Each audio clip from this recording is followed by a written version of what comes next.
Timeout, bring it in. Guys, what's happening out there? We're down 20. Coach, we're terrible. I'm switching teams.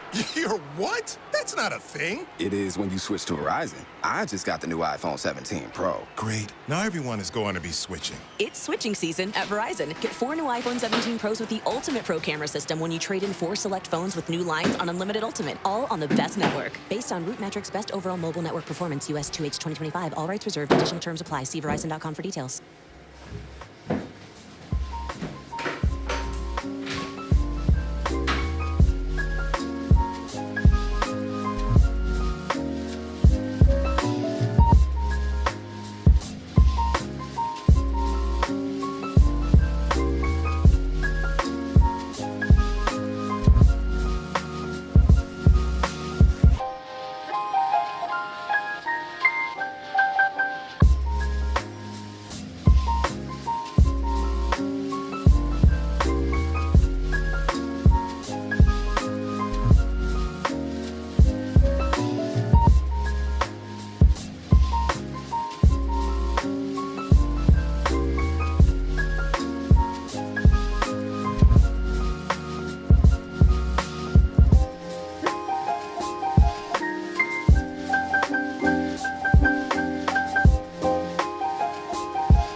Enjoy more ways to save at Dillon's, like low prices in every aisle. And hit them with the ads.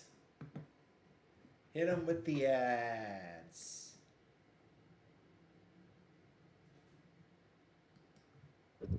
One minute. Let's just go. Let's send it. Let's just send it, fam. Welcome. Let me make sure I got my... I don't want to wear this headset, so I'm going to switch to my... All right, audio. And then I want to make sure, geez, you know, like running the audio, it's a whole thing here. Oh, see, I'm not in center now. I got the Instagram on now. So now I got to be in center frame here. Let me get my microphone. All right. All right, we should be good. Should be good. Put that away. Put this here. How's it going, everyone? Welcome to the very first, well, not the very first live stream, but the very first movement MBT Mechanics Lab live stream here.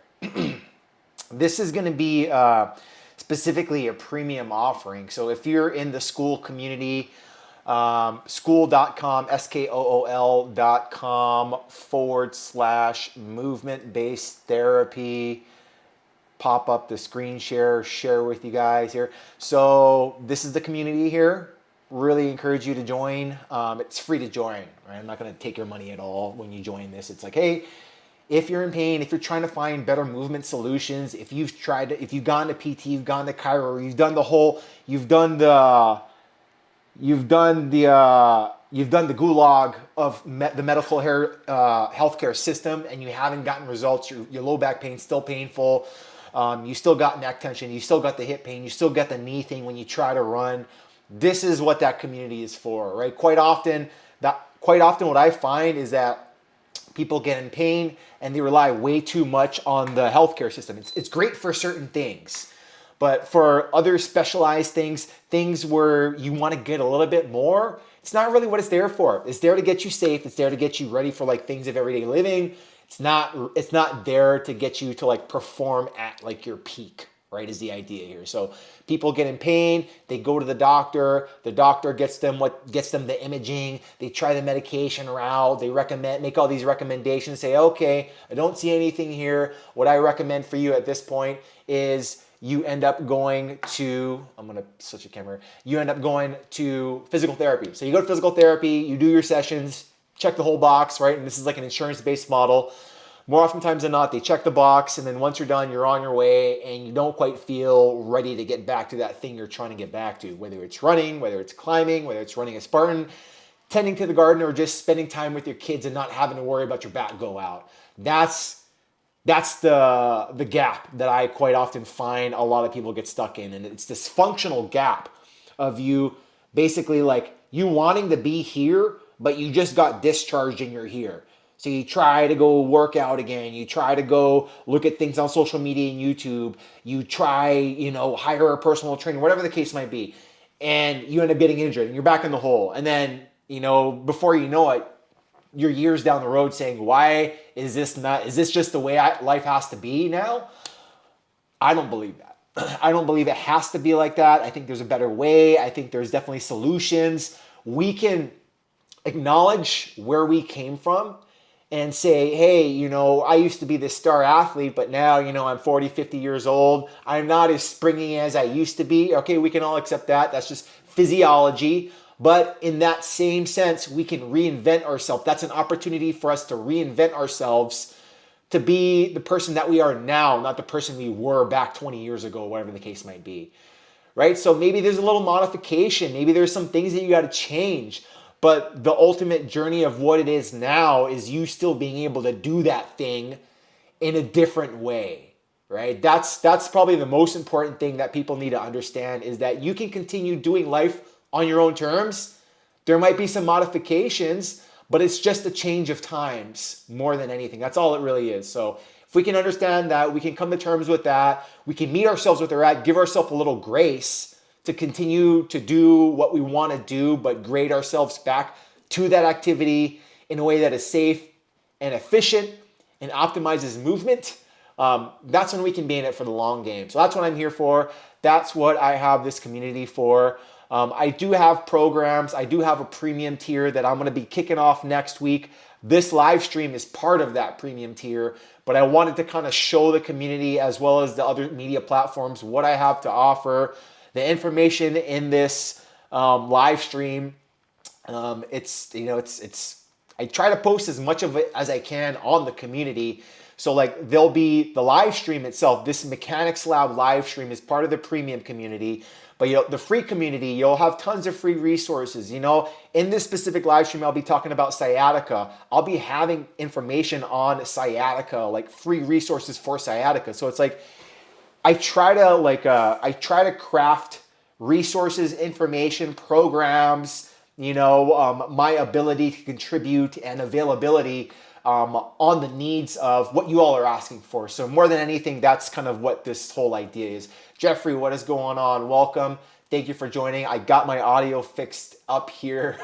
I don't know if you saw last live stream, but it is posted in the classroom. If you go in the classroom, you go to MBT Foundations Replays. It's in there with audio. All right, I got your back, Jeffrey. So if you're not on the school community, you're probably watching this from a few social. I have it on the Instagram Live, I have it on the TikTok, and I have it on the YouTube. Yeah, that's a banger. So really stoked to get this information out there. And with that, let's get right into it. So today we're talking about sciatica. On the Instagram, I know you're limited to that 9:16 screen or footprint or whatever Instagram is limiting to. I don't know if you can go landscape, turn your phone sideways, but I'm seeing it here on the live and you're just seeing some words, and more than anything, you're hearing my voice. So sorry, this isn't crafted to that. This is like a full-on experience. So I would encourage you to either get on the YouTube at Movement-Based Therapy or get me at TikTok at sheldon.mbt, or you can go to the school live stream as well. That's SKOOL, school.com/movement-based therapy. We are live there as well. All right, so today's topic, we're talking about sciatica, what it is and why it happens. This is your live stream talking about all things dad. We'll have a little time at the end as well for some Q&A, but I want to keep it tight. I want to make sure we get some good info out there.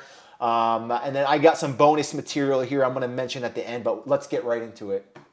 All right, so what we're going to be covering today, we're going to talk about what sciatica is, what it actually is, right? It's such a thrown around term. You know, it's like, oh, I got sciatica, my hip's tight. Oh, I got sciatica, I got numbness and tingling. Oh, I got sciatica, my doctor told me. So many different stories to the same thing, the same principle of sciatica.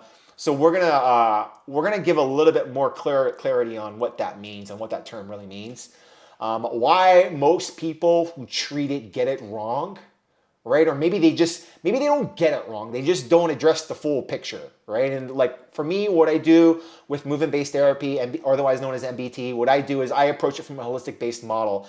I say, what is going on in your life? What does your lifestyle look like? What do you want to be doing so I can understand your purpose and then integrate and craft a plan around that. That's the bigger picture here, right? Because nothing else matters if we take away purpose, because part of, I'm going down a separate tangent here, okay, bear with me, but if you've watched the Blue Zones documentary, they identify and say, hey, what are the things that these people in these blue zone areas, people who live like to 100 and beyond, what are they doing that are different than what the rest of the world is doing? And it was three things.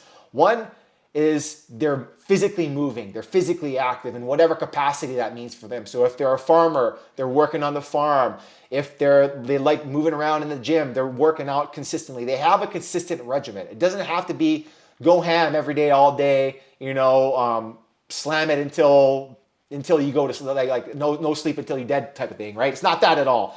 It's sustainable movement practice, right? So movement, physical activity, that's one piece of it. Second piece, community, right? So I ask anyone attending here, do you have your community, whether it's family, whether it's a tight group of friends, whether it's a support group, whatever the case might be. Community is one of the other biggest contributing factors when we think about longevity. And three is going to be purpose. We have to have our why.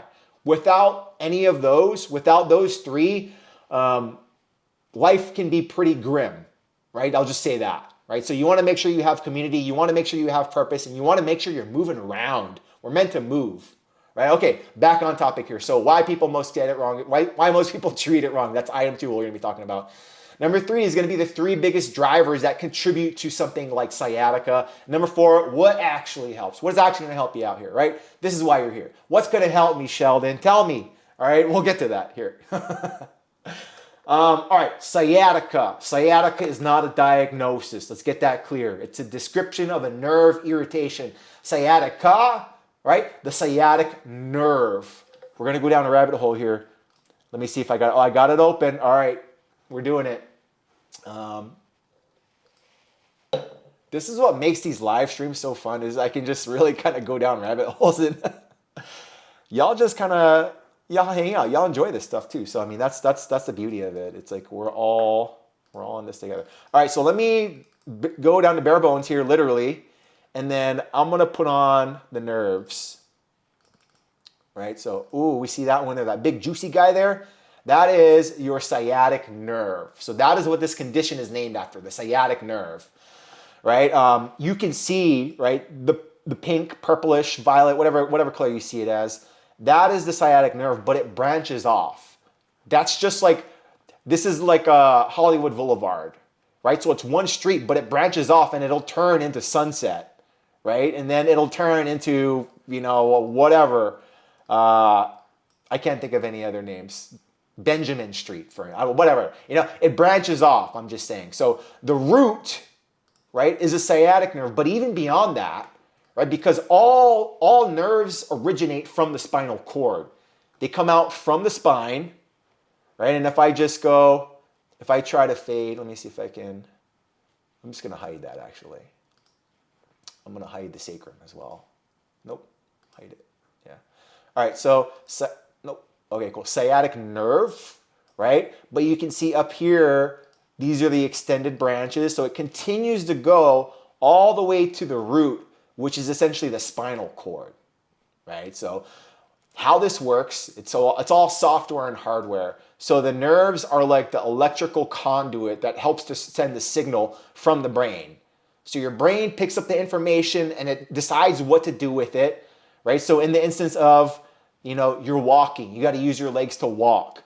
The brain picks up the signal and says, okay, old Billy Bob here needs to walk. So the brain will send the signal down the spinal cord, through the nerves, and the nerves innervate the muscle, and the muscle acts as pulley on our skeleton, right? So it's like brain, nerve, muscle fires, moves the leg, now I walk, and then when my foot steps on the ground and feels the surface, that information is being transmitted back to my brain to say, okay, we got our foot on the ground, now we got to swing the next leg in front of us so we can continue this cycle here of walking, what we know as walking. Happens in a matter of milliseconds. It's fascinating. It's things we take for granted. It's insane. But that's more or less the processes of events of how we think about it as. So sciatic nerve, that's where it is. That's the sciatic nerve. Back to the presentation. Let's get back on track here. All right, so a lot of people in terms of conditions or in terms of symptomology, they'll say, I got sciatica and I got glute pain, or I try to move it there. I got sciatica and I got glute pain, or I got sciatica, I got pain down my leg and I was told I have sciatica, or I got numbness and tingling, happens every so often. I got sciatica, so my doctor said, right? These are just different symptomologies for the same case of what sciatica is known as, which is ultimately a nerve irritation, right? Is a nerve irritated because it's compressed? Is it irritated because it got outstretched really fast? Is it irritated from overuse, or is it irritated from just insufficient movement patterns or less than ideal movement patterns? That's kind of the idea here. All right, so the sciatic nerve, it's one of the largest nerves. It's the largest nerve in the body, right? It starts from the lumbar spine. It goes down the glutes, right? So put on the muscles here, right? So you can see. Oh, sorry, I'm not screen sharing here. So you can see, as I put the layers of muscle on, it's not like the nerve is going anywhere. The nerve actually pierces through the muscle, right? It's called innervation. So it innervates the muscle, and that's how the muscle fires, is through that nerve. So you can see here, the sciatic nerve is deep, right? Under our piriformis, right? So that's a piriformis. Now there's our glute, our big, beautiful glute. So what happens when we're sitting on our butt all day, or if we're driving in the car for a long period of time, or if we're, just not using our glute? There's this thing called glute paresthesia, where we just don't know, we're not unable to feel our glutes anymore. It's an actual condition. So what can happen here is we can compress the nerve and it can get irritated. So that's one way it can get irritated. I'm kind of going down the line here, but I just wanted to show the sciatic nerve in reference to our muscles and what's known as innervation. Right, the nerve innervates these muscles. All right. Tension, right? So nerves don't like to move fast. Nerves transmit information very fast. They don't like to move very fast, right? So like if outstretch, if you're creating tension, think of it like a rope. You pull the rope really quick and it gets super taut. That's kind of what happens to the nerve, and when that happens to the nerve, it gets really pissed off. It gets irritated. And then you have like inflammation, and then you got to like take it easy for a little while, and then it calms down, and then you got to retrain movement patterns because you haven't moved like that in a while. These are the steps that a lot of people miss, is they get irritated, they ice it, they rest it for a week, and then they get back to that same level of activity, expecting that they're able to to basically step back into that same experience that they were in a week ago when they were not injured. No, you got injured, so there's going to be a bit of a regression, a bit of deconditioning that happens because of the injury. There's going to be some fibrosis or scar tissue that accumulates, right? Which is going to basically interfere with that nerve signal, right? And these are all things that have to be rehabilitated in order to optimize performance. And this is what the healthcare system does not address at all. The healthcare system gets you safe and gets you out the door. And then it's on you to find resources and information that slowly progress you back to what you're trying to do. So there's that. And then inflammation. Inflammation is a healing phase, right? We need inflammation. People are like, anti-inflammatories all day. I don't want it. I need to avoid it like the plague. I don't need inflammation. The mistake here is that we need inflammation. Inflammation is a precursor to adaptation, right? So when we train, right, if I'm doing 1,000 heavy bicep curls, what you're doing is you're tearing muscle, and it's pro-inflammatory to train, right? And the reason why you have the inflammation is because the body is sending basically like healing property, healing factors, white blood cells, everything to repair the muscle back and come back in a stronger form, right? So that is called adaptation, right? So we create these adaptations based on the stresses we put on our body. If we're not putting any stresses, the adaptation is deconditioning. If we do place stresses in a progressive fashion, the adaptation is getting stronger, performing better, getting better at whatever you're training for, right? So training specificity comes into play here as well. But we have to acknowledge that if we train very specifically, we're training specific movement patterns. So on the flip side of training specificity is you can create imbalances in the instance of training for sport, right? If you're a soccer player, American football player, soccer player, football player, let's call it that, all right? Let's go worldwide here.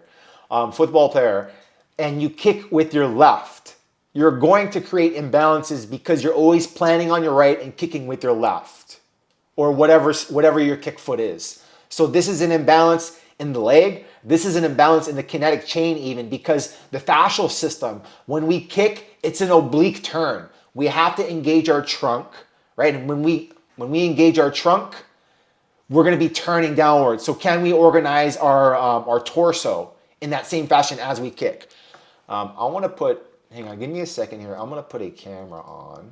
There we go. All right, and I want to circle this. Make it interactive. Circle. Perfect. All right. Yes. All right, we're back. So inflammation. Just cap it off here. We need inflammation to heal, to create adaptations. All right. Why most advice fails, right? This is an interesting one. But before I do that, I'm going to finish off my smoothie here.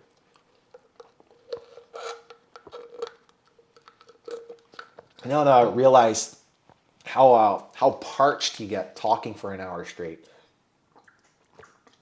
You gotta be hydrated. All right.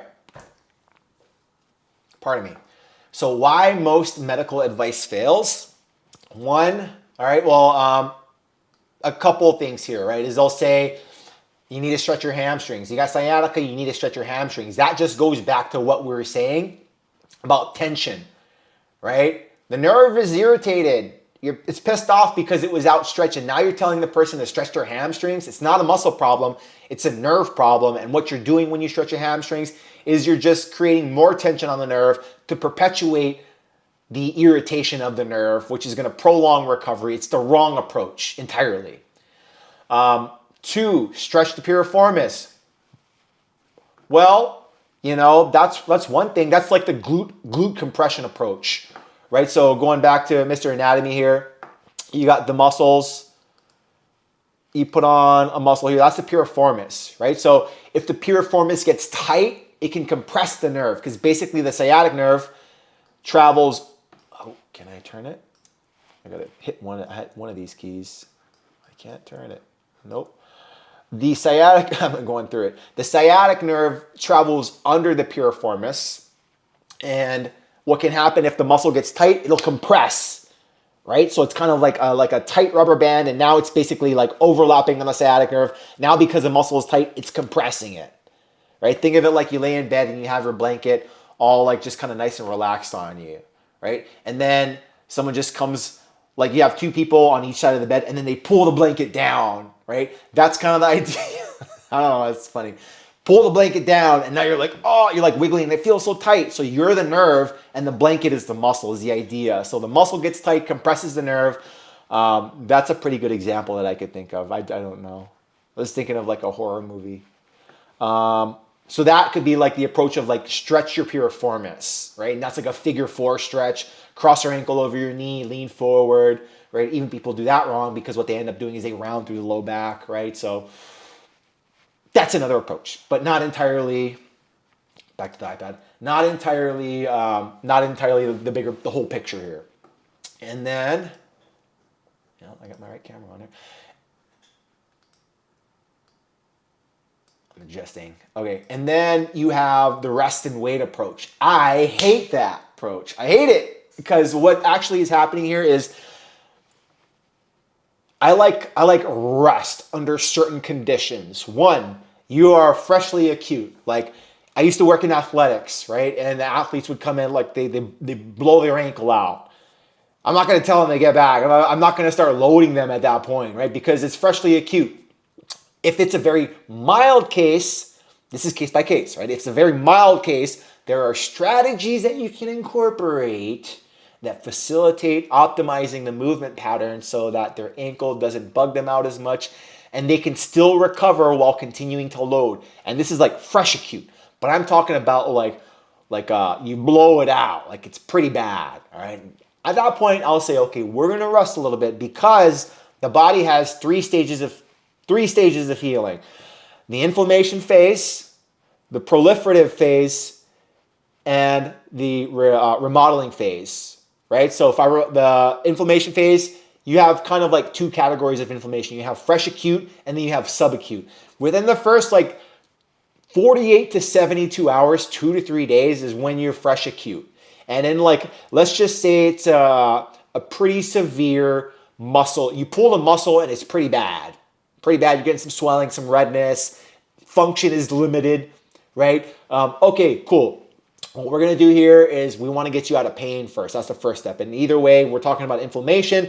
You're fresh acute. This is going to be a 2 to 3 day process for your body to basically like send in the ambulance, clean out the damage, pull everything out, and then start to remodel. Start to patch the pipe, right?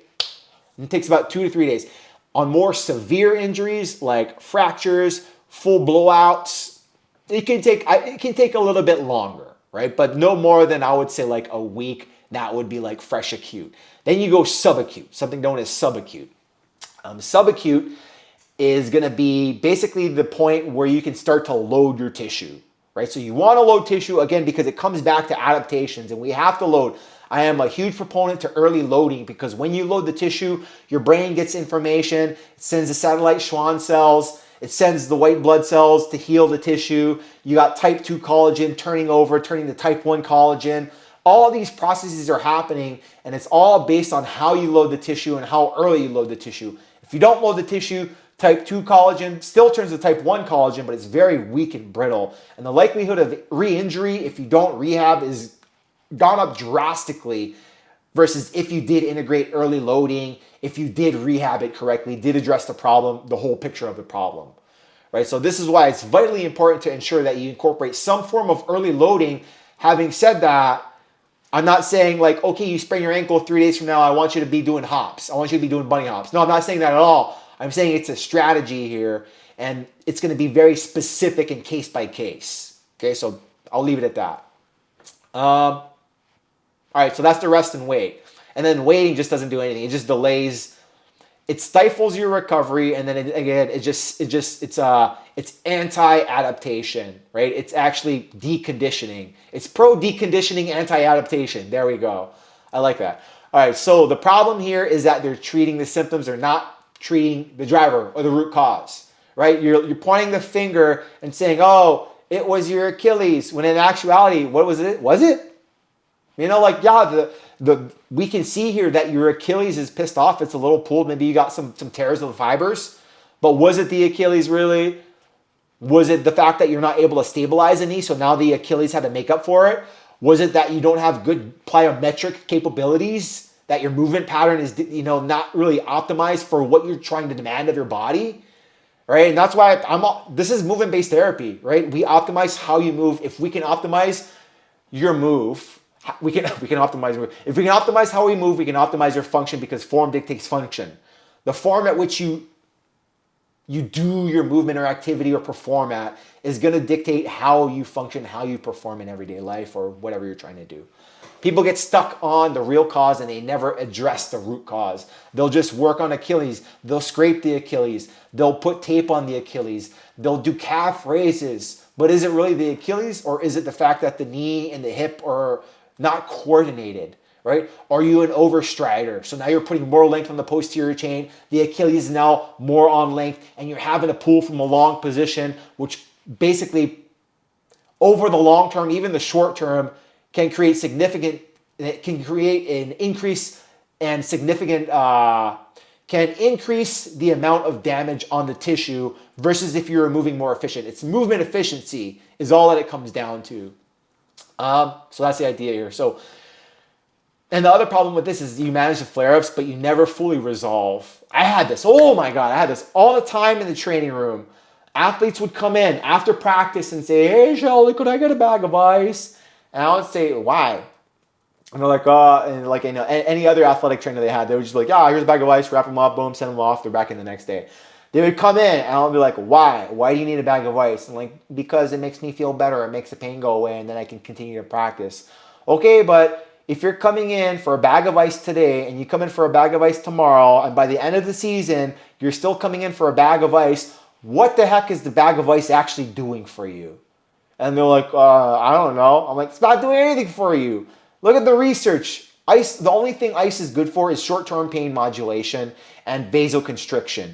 In certain types of events, you would want that. You would want vasoconstriction and decreased nerve conduction velocity, which is essentially the pain modulation factor, right? But we want vasoconstriction because we want to minimize secondary tissue hypoxia.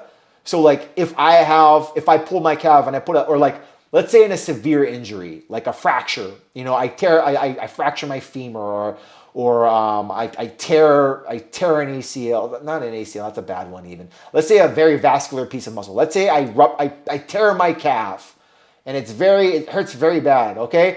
Okay, well, now everything is rushing to the calf right now, right? So you have a lot of inflammation going on, you have the white blood cells coming in, everything is just facilitating that. So why not slow this down? Because what you're essentially doing is you're pulling resources from other systems to contribute to that. It's like, okay, all hands on deck, go get sent there. And now everything else is just kind of left to hang high and dry. So in some instances, I would consider using ice, but ice is more often abused than what it needs to be used for, if that makes sense. All right, next slide. Move my face. The three real drivers of sciatica. One is going to be lumbar irritation, right? Lumbar is your low back. We see the nerve roots and starts from the spinal cord, and at that level of which the sciatic nerve roots at, it's going to be at your low back. So the low back spinal irritation, lumbar spine irritation. 2, glute hip compression, which we've spoken to a little earlier. And then 3, nerve mobility restriction, which we've also kind of spoken to. We're going to go a little bit more in depth here, though, okay?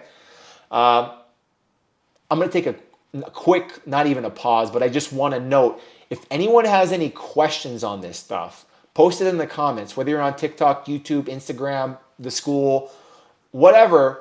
Put your comments on. I want to make sure that, I give time to the Q&A portion of this as well, too, but we're going to get right back to the slides now, so I just want to note that. Drop your questions. Oh, let me do one more thing here before I do that. I want to pop open my YouTube. I didn't even pop open my YouTube live stream. And I want to make sure I see it, so I see the peeps. Move. There we go. And then I'm going to mute that. Perfect. All right. We're good. And thanks again, everyone, for hanging out here. And And where can I put this? Perfect. All right, now we're back. The three drivers, right? So we got lumbar spine irritation, we got hip and glute compression, we got nerve mobility restriction. The first, lumbar spine. Ooh, my face. So a good one, real good one.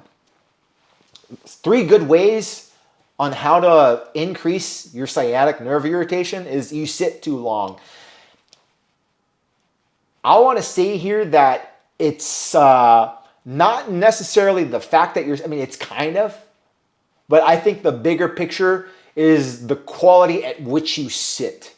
That's what's going to contribute to sciatic nerve irritation more than just sitting alone. So in the instance of, oh, here we go. In the instance of, oh, is it not working? Why not? Hang on here. I was trying to surprise you guys with, there we go. All right, cool, sweet. Let me show you a demonstration here of what I'm talking about. Pop that up. All right. So this is what I'm talking about here, is I can be seated in a nice posture here. And as long as I sit like this, I should be all right. I can ride this out. But what happens is we get tired, we default, we compensate, we're on a desk for a long period of time, gravity takes over because gravity is coming straight down on us, right? And we just end up in this slowly progressed, slouched version of what we should. This is such a shitty posture. You never want to be here. If you do, get up, do some back bends, move around, give yourself a soft reset, and then come back into that posture. So that's why I say, like, hey, set a timer every 30 minutes to an hour. If you're a desk worker, set a timer every 30 minutes to an hour to let yourself know that you gotta get up, you gotta move around. Because it's easy to default into a slouch posture. And now I'm rounded through my low back, and I'm basically compressing. What's happening is the spine, now the structure of the spine is flexing and compressing, and now you're having uneven wear on the disc, and now that disc can bulge, herniate, push out against the sciatic nerve, and now the root of the sciatic nerve is compressed. I like to say the nerve root is, think of the nerve like a garden hose, where if you fold the garden hose in half, you don't have flow, right? The water stops coming out, and that's how the nerve works very much as well, right? So the nerve sends the electrical signal. If we fold the nerve in half like a garden hose, the electrical signal becomes diminished, and now I have peripheralization, or I have like an irritation, like numbness and tingling down my legs, because the nerve signal is just weak because it's being compressed against the disc, right? So if I'm sitting in this bad posture for days, months, years, decades, right, this is going to have an effect down the road eventually. When I try to get up, or when I try to pick something up, whatever the case might be, I can jam my back out, my back goes out, right? This is the idea here. So that's why I'm saying sitting is not like, they say sitting is a new smoking. No, it's how you sit. The quality of which you sit is gonna dictate that, right? So I like to say, make sure your feet are on the ground, flat on the ground, so you have a base of support, so you have something to kind of feel into. Sit nice and upright. You can have, they have like lumbar pillows. I have a foam roller, but they have like lumbar pillows, which are like softer circular types of devices. You can Google it, type in lumbar pillow on Amazon, or not Google, Amazon. Lumbar pillow on Amazon or Google or whatever. And it's like a little piece of like a foam or whatever, and it's got a strap on the end of it so you can wrap around your chair. But the idea here is you put it under your low back, and now it just cues you to stay nice and upright, because this is feedback. Versus the backrest, like I have to be all the way back into my chair, and if my keyboard's here, I'm still going to have to lean forward, and then boom, default. Versus I'm here, this is pushing me forward. I have it under my low back to support on, and I can just kind of lean, and it uprights me. I can bring my keyboard to me, and I can be here. Versus like lounging back on the backrest, right? So the quality, again, quality matters. So it's not the sitting, it's the uprighting yourself, staying elongated. And you can see here, even with a lumbar roll, my heels are up, but I can still stay upright because I have the feedback It's more than anything, I have the feedback here. Okay? Boom. Sitting. Quality matters. Okay. Now let me switch back to the old trusty old iPad. Well, the other piece of that, right, is the repeated bending and flexion, right? And that is so bending and flexion, think of it like this. Sitting is essentially like a static deadlift. So I'm just gonna go back and just show you again what I'm talking about here. So I can be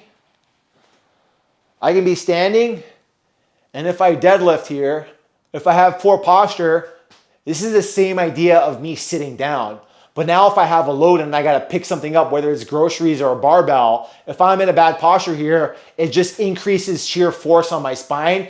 The likelihood of my back going out increases because of that, right? So I have to have good form, make sure I'm set, make sure I'm using diaphragm and IAP, that is proper respiratory muscles. So I'm using my diaphragm to create intra-abdominal pressure.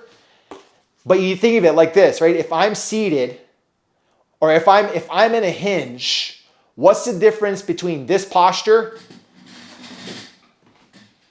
and this posture?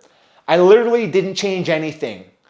The only thing I changed was the fact that now I'm supported here, right? But I can still be upright. So this is the deadlift.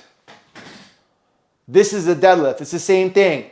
I want to create stability through my belly, through my breath, via the diaphragm, right? So this is the sitting, this is the posture that we're talking about, repeated bending and flexion, right? So again, this is all qualitative. Is that a word? Quality matters.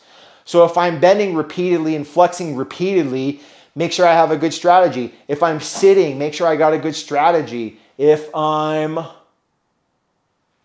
having load tolerance, right, make sure I'm not doing, basically good form is the norm. Keep your form, good form the norm. That's the idea, okay? Hopefully that makes sense. Okay, my computer's glitching out here. Multiple cameras. Okay.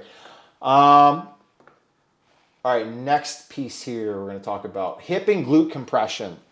Hip and glute compression is a big one. This is almost like the go-to for sciatica because so many people complain about this sort of thing. It's like, oh yeah, it's my glute, my hip, my butt cheek. It's just like stiff and tight. I got numbness and tingling. I don't know how to stretch it, or I do know how to stretch it every which way, and it just never goes away. Again, it's a nerve. This is a nerve issue. It's not a muscle tension issue, right? So if the nerve is compressed, this is something that we tend to think about is like, oh, the piriformis is tight and it's compressing the sciatic nerve, therefore you have sciatica. The other side of it is maybe the glutes are just weak, right? Maybe you just don't know how to use range of motion. Maybe you sit for way too long, bro. Set the timer every 30 minutes to an hour. Whoever's listening to this that has a desk job, if you're there, make sure you set a timer every 30 minutes to an hour to get up and move around. I please do that, all right? Do yourself that favor. But weak glutes is the common culprit here because weak glutes contributes to tight external rotators, right? Weak glutes contributes to what I mentioned earlier about the condition of glute paresthesia. Paresthesia just means you can't feel it. Glutes, you can't feel your glutes because you don't know how to activate it because they're weak, right? You don't have good external rotation or you have tight external rotators because the glutes are weak. Glutes are primary hip extensors and external rotators. Or not glutes, glutes are extensors. You have a set of external rotators, but they're synergist to one another, right? Extension and external rotation go together just like flexion and internal rotation go together, right? So you think about like movement pairs. These are basically, these are the concepts here. So we want to make sure that the piriformis, yeah, we want to acknowledge that, but you also have like 5 other external rotators. The piriformis is just the one that everybody knows. You got your gemellus, you got your obturator internus and externus, right? And then you got piriformis. So it's let me see if I can remember the acronym here. It's PEGI, go quickly. So PEGI, P is piriformis, external obturator, internal obturator, gemellus superior and gemellus inferior. 1, 2, 3, 4, piriformis. Oh geez. There's one more I'm missing. Does anyone know what that sixth one is? I'm waiting for it to come in the comments. Obturator internus, obturator externus, gemellus superior, inferior, quadratus femoris. Quadratus femoris, not your quadratus lumborum. That's going to be like your low back, right? But your quadratus femoris. Can't believe I forgot the quad femoris. Damn it, Sheldon. All right, but those are your 6. PEGI, go quickly. That's the cue. Quadratus femoris. So those are your 6 external rotators, but a lot of people just know piriformis because it's kind of like your glutes. It's like the superstar. So I'll just show you real quick. Piriformis, that's not one. Oh, it's layered under there. Let me even just see.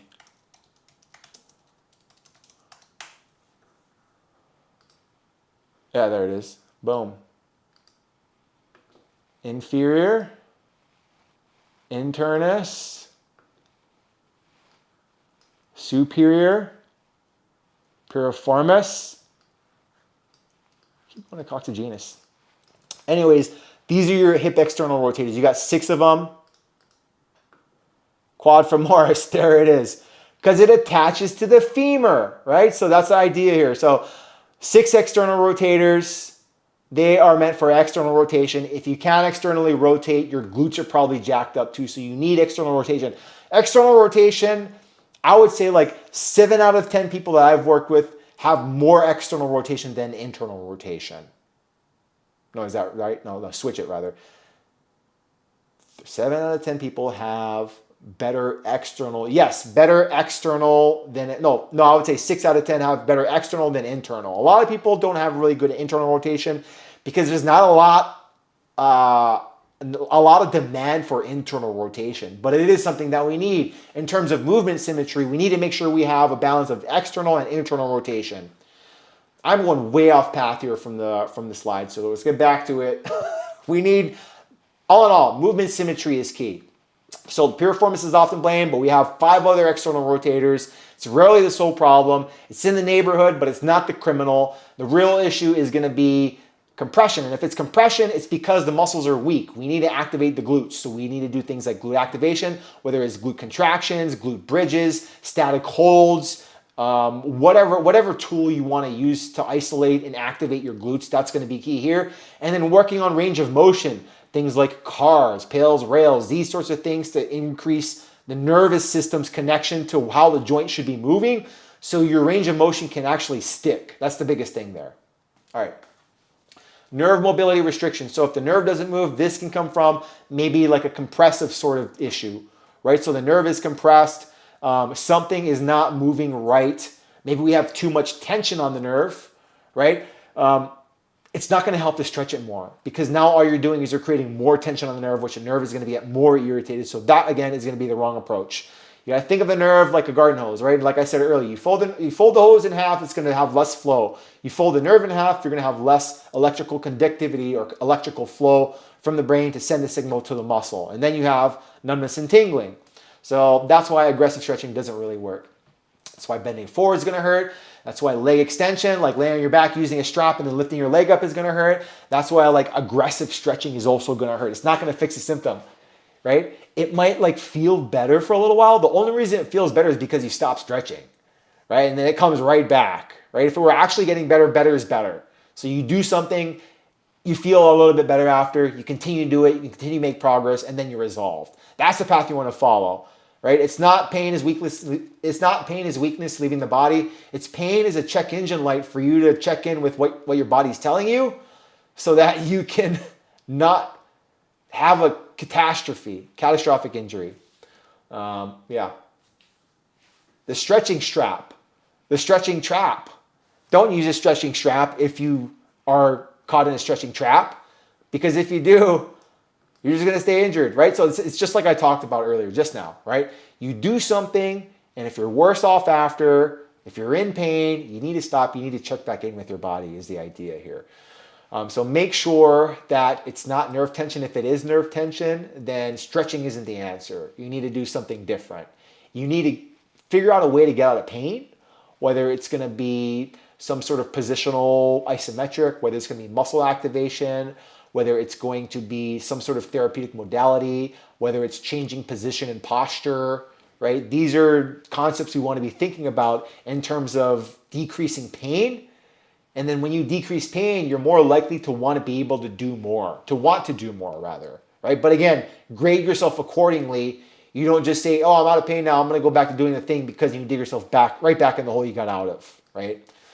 All right.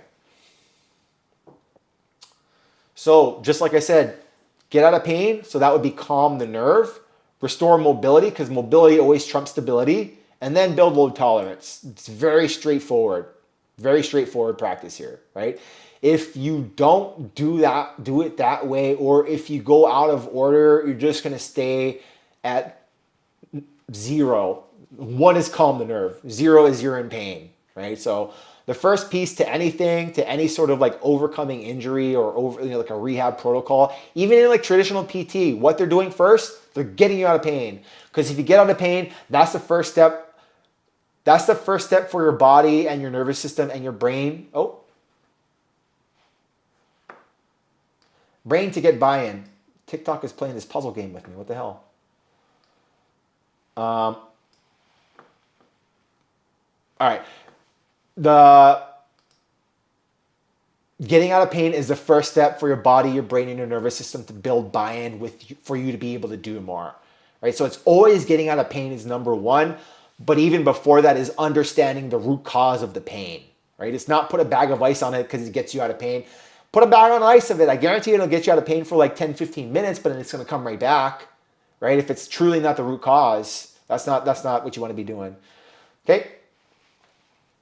So like we talked about, some recovery mistakes, stretching too aggressively when you don't need to be. Remember, sciatica is nothing more than just a nerve issue, right? So if you stretch a pissed off nerve, it's going to continue to be pissed off. Rest too long, you're going to not stimulate adaptations, and you're going to stay in the hole, and it's going to be harder to recovery, and it increases your likelihood of getting re-injured.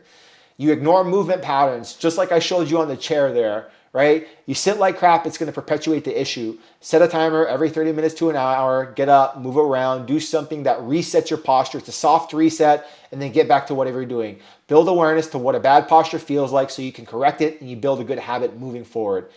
And then returning to training too fast. It's a stepped progression. You can't skip steps, otherwise you just dig yourself back in the hole again. All right, some key takeaways here. Man, we are right on time. Awesome. Key takeaways here. I keep moving my face because my face keeps getting in the way of the text. I'm just going to read it here. Stretching alone rarely fixes it. It's rarely going to fix it.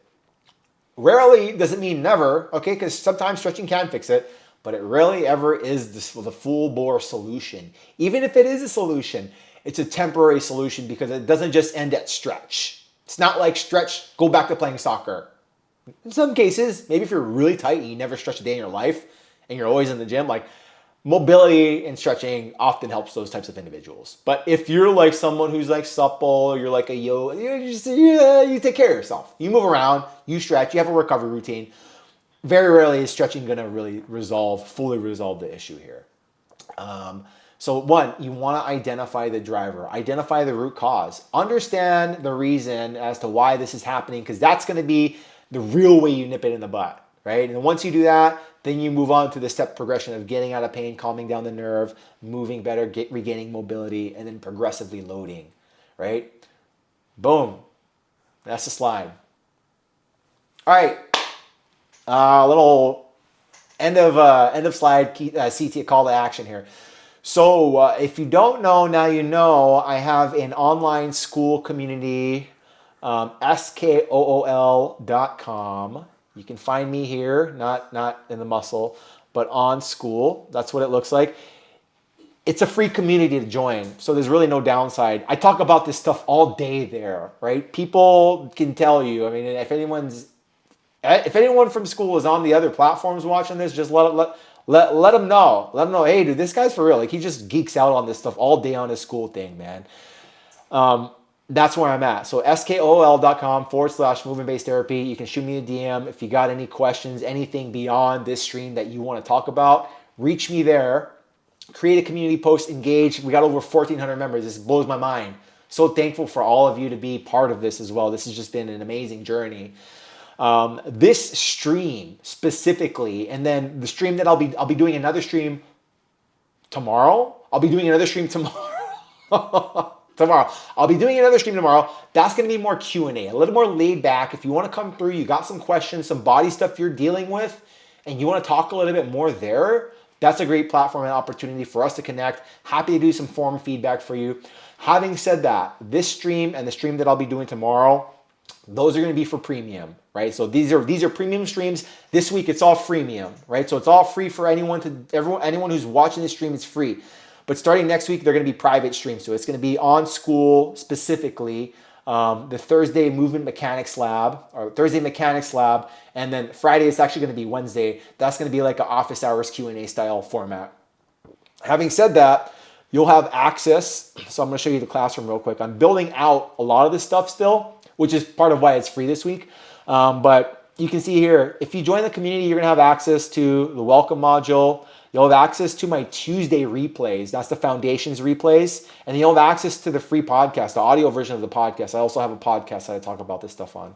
Can't get enough of it. So you'll get that. In terms of premium, you'll have access to everything else here, right? So you'll have the video version of the podcast. I also have a research citation document. So any podcast that I do, I make sure it's evidence-based. I have the science included with it, which you'll find on the premium. In addition to that, you'll have things like programs like the 5-day desk reset. This is like one of my favorite go-to programs. I've had it free in the community for a real long time, and members just rave about it. It's very simple, very straightforward. Some movements that help get you unstiffened if you're a desk worker, especially it's geared towards you. These live streams as well, they're going to be on there. Same version. It'll be a replay. I'll have a little summary of it as well so you can check it out.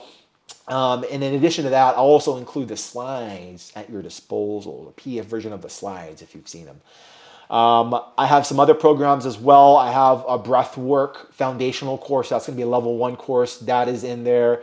I'll have a movement library, and there's constantly being movements added, right? So movements, exercises, rehab strategies, stretches, mobilizations, whatever the case. Go in here, check it out. You want to learn the dead bug? Boom. Your boy's got a video for you there on that. And then we got some good thorough explanations talking about the movement cues, the setup, how you want to execute it, coaching cues, what you should feel, how you should be feeling it, mistakes, what you're targeting. I try to go as thoroughly in depth. I want to make sure this is a value to you all. So this is the movement library. And then I'm working on building out 2 styles of templates. Up until today, I realized there needs to be 2 styles of training or 2 styles of templates. So I have one. It's going to be training templates. These are going to be for active individuals who are not in pain. They can move. They're looking to just get a little bit more active. They want something regimented, right? So that's what that's going to be. The format in there, it's going to have the template itself, its name. You'll get a link in the template, and you'll get access to the actual template in a check style or a checklist style format, right? I have an app that I use that's for one-to-one people that want to work with me privately as well. Otherwise, if you're looking for just a simple template, like, hey, I want like a simple like soccer strength template. Okay, boom, pop it in there, check it out. Basic template, get the links. Links will also have videos. It'll tell you how much to do, the whole deal. It's a full-on program, right? But that's where those programs will be. And then I'm going to have rehab templates. So if you're in pain, if you're in discomfort, you feel stiff, you're like, man, I just need to get out of this vicious cycle. What the heck is going on? That is going to be for you. So that's going to be the rehab templates. Like I said, I'm working on building out the classroom still. I still have a lot of things to add, but I appreciate you bearing with me. In essence, this is MBT, right? I'm going to have a couple other things that I'm going to continue to add on as time goes on, but that's the classroom in itself. And this is the school community. You can engage, tons of people that talk about awesome things here, whether it's whatever, community resources, breath work, the podcast itself. In addition to that, I have a Q&A for podcast guests. So whenever I have a guest on, I post it in here. Like this week, I'm having a chiropractor who specializes in thermography, thermal imaging. I'm going to be talking with him tomorrow. So I create posts to say, hey, here's my guest, here's their specialty. If you have any questions, drop it in the post, and then you can engage with the guest in that sort of way. And it'll be on the podcast itself as well, the specific podcast episode. So clarity there. Oh, and then one last thing I'll mention here is that at the end of this stream, I'm going to create a free sciatica resource. There's going to be one for premium. That's going to be a little more in depth. And then I'm going to have one for also the free group. That's going to be under community resources. So if you go into community resources, you'll see the sciatica resource guide. If you're on premium, you can go into the Mechanics Lab live stream, go to the specific live stream, and the community resource will be in there for you. And in addition to that, I will have a sciatica template in the rehab templates as well. That's what I plan on building out. So, having said that, shall we get into some breath work to finish it off here? Any questions? Does anyone have any questions about what I talked about? And thank you for joining me today. I hope this was insightful for you. I hope you got some good info off of this one. Does anyone have any questions, whether you're on YouTube, TikTok, Instagram, school, whatever the case might be? I'm going to give it probably about like a minute or so because I think there's a little bit of a lag here on YouTube. I want to give it probably like 45 seconds to a minute, and then we're going to close off with some breath work. This is going to be a 5-minute simple guided breath work practice that you can follow.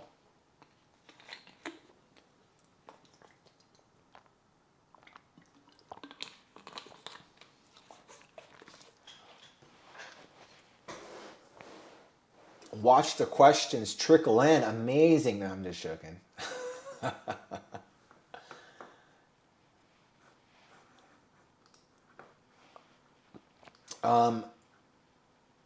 And as I mentioned, we're going to officially, if you're on the school community or even if you're just watching this, we're going to officially transition to premium starting the top of next week. I'll make a community announcement, but moving forward for next week, this stream along with the office hours Q&A stream, those are going to be private in the school community. Tuesday live streams are still going to be free. That's going to be blasted on all the platforms. But if you want to learn something more, a little bit more in depth, that's what these streams are for. So just wanted to make that quick announcement. All right, I don't see any questions coming through, so how about we get into some breath work? All right, if you're joining me for breath work here, you're going to find yourself in a seated upright position, or you can end up in a supine hook lying position yourself as well. So that is, you're going to be laying on your back. I like to put the legs elevated, so like on a couch, a chair, a bench. If not, you can just bend your knees. How about I demonstrate this for you? I'm just going to do the breath work with you all. All right. So I'm going to find myself, when I do breath work, I like doing it in the supine hook lying because it's just a lot more relaxing in that sort of way. I'll show you what the hook lying looks like even. So I'm going to use my awesome chair. I'm going to get myself on the ground strategically. I got this little blue foam pad here, and I place it right under my head. And then I just kind of get my legs up on the couch or on the chair here. I like this position because when I lift my legs up here, I want to make sure I'm in like a 90-90. So I don't want my legs to be like down there. Cradle the legs in a little bit here, right? What this does, this kind of sets the pelvis into a neutral orientation. So this is a nice neutral position. And then I like to place a pillow, a towel. I got a foam pad right under my head here. This just turns the neck off. It keeps everything in a nice neutral orientation. Now from here, even if you're seated, you can kind of think about setting yourself up in this position, but you're verticalized, right?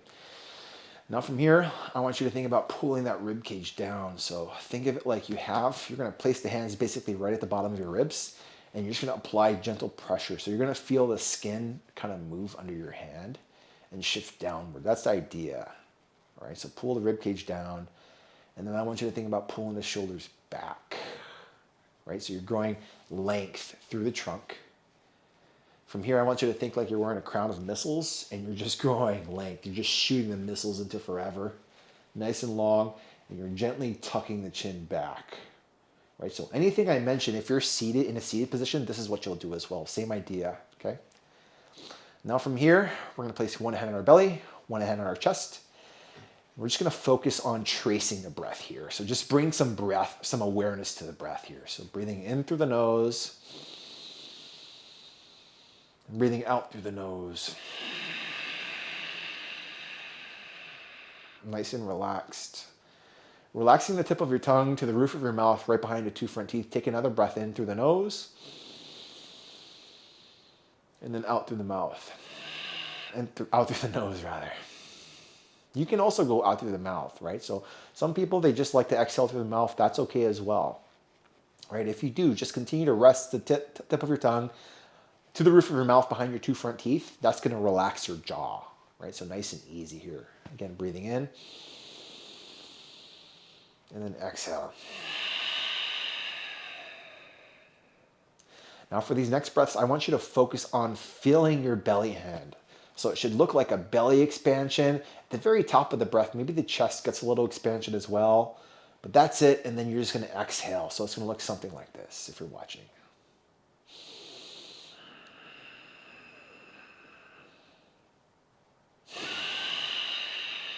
Nice and relaxed. With each inhale, feel the back expand into the ground under you, right? Or feel the back expand into your backrest.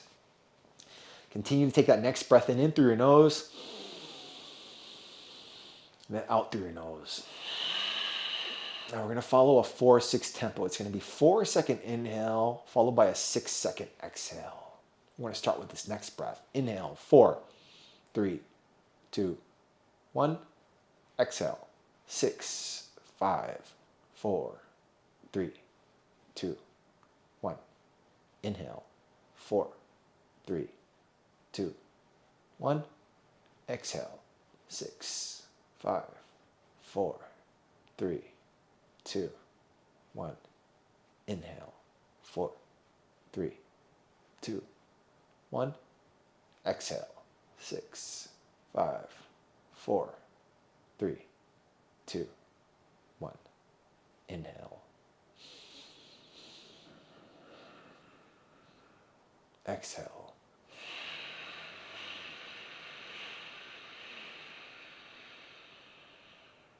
Inhale. Exhale.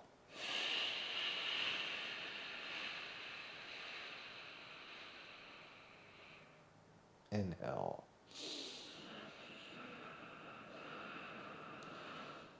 Exhale.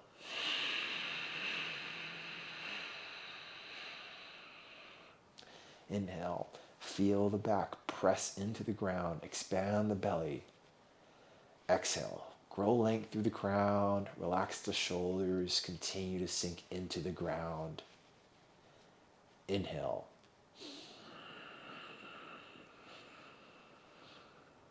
Exhale.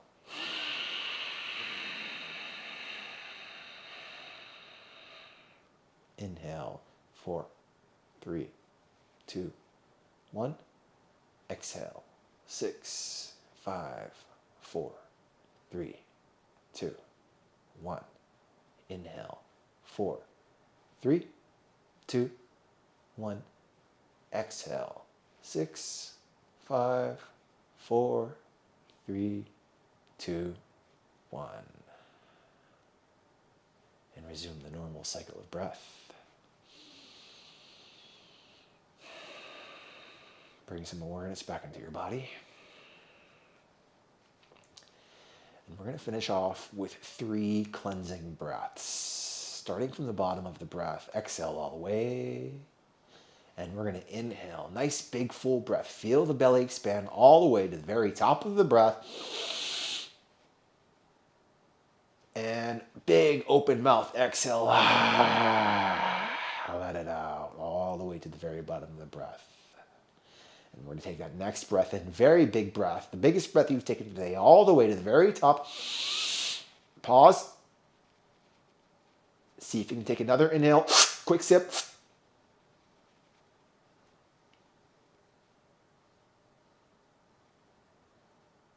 And exhale all the way.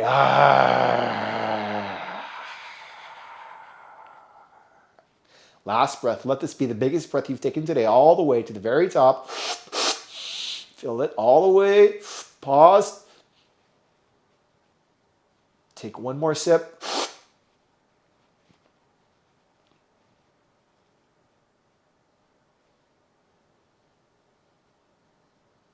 And a big open mouth exhale, letting it all out.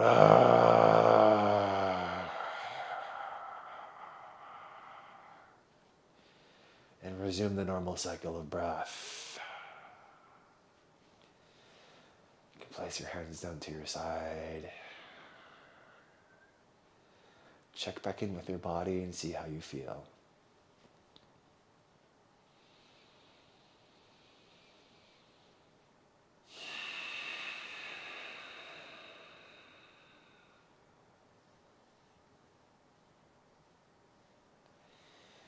And when you're ready, you can start to wiggle your fingers, wiggle your toes. Maybe start to move around. If you're on the ground, you can windshield wiper the legs, rocking side to side. And when you're ready, you can begin to upright yourself. Find yourself in that seated position, or wherever you might be.